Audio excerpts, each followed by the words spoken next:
Soomaaliya ma sharafteeda iyo karaamadeeda ayay soo ceshanaysaa mise waxay sameynaysaa ismiidaamin siyaasadeed. 5 go'aan siyaasadeed oo ay qaadatay xukuumadda nabad iyo nolol ayaa su'aashaas abuuray. 8 Febraayo 2017 waxa madaxweynaha Soomaaliya loo doortay Maxamed Cabdullaahi Farmaajo. isla maalintaas waxay ahayd maalintii ugu dambeeyay ee saaxada siyaasadda Soomaaliya lagu arko Generaal Gabre.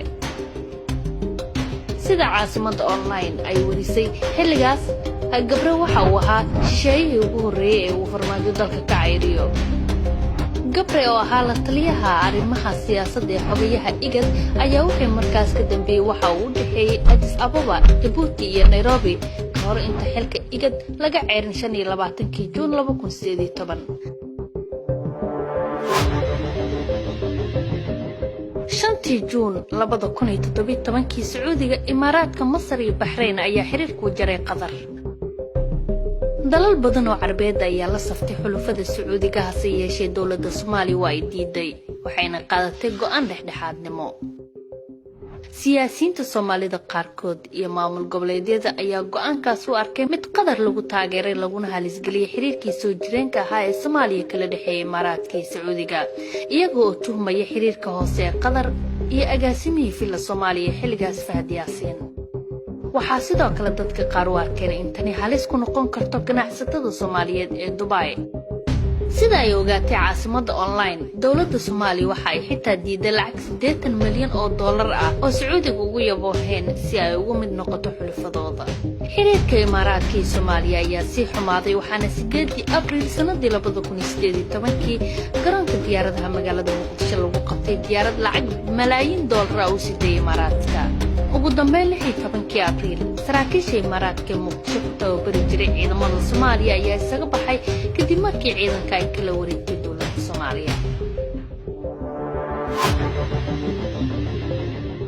3 Agoosto 2018 wasiirka qorsheynta Soomaaliya Jamaal Maxamed Xasan ayaa hay'adaha caalamiga ah faray inay xafiisyadooda Nairobi u soo raraan Muqdisho muddo 3 bilood gudahooda ama dalka laga mamnuuci doono.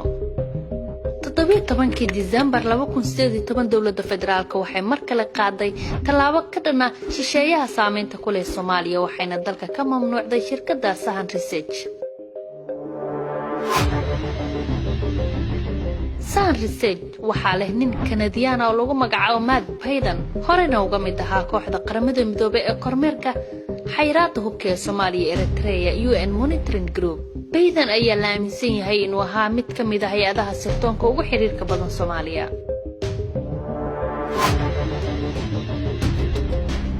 ma jirin go'aan siyaasadeed ka culus kana adagkii 1 Janaayo 2019 ay dawladda federaalka dalka uga ceyrisay wakiilkii xogayaha guud ee qaramada midoobay ee Soomaaliya Nicholas Haysom oo qaramada midoobay iyo dalal ay ka mid yihiin UK iyo France ay si xoogan uga hor yimaadeen. inkastoo talaabooyinka qaar aysan muran badan dhalin haddana kuwa qaar waxay abuureen doodo badan sida arrinta Imaaraadka iyo ceyrintii Haysom. dadka taageersan dawladda waxay rumaysan yihiin inay ugu dambeyn heleen dawlad ay ku weyn tahay ilaalinta qarannimada dalka oo aanay shisheeyaha cashirka u dhigin.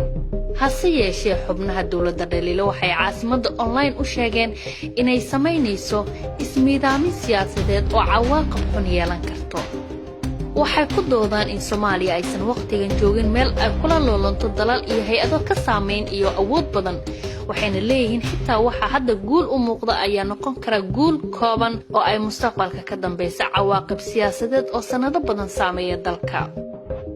maxay adiga kula tahay siyaasadda Farmaajo iyo Khayre ma waxay soo celinaysaa sharaftii iyo karaamadii Soomaaliya mise waa ismiidaamin siyaasadeed oo laga shalayn doono? fikirkaaga noogu reeb qaybta hoose hana hilmaamin inaad muuqaalkan like saarto lana wadaagto saaxiibadaada. mahadsanid.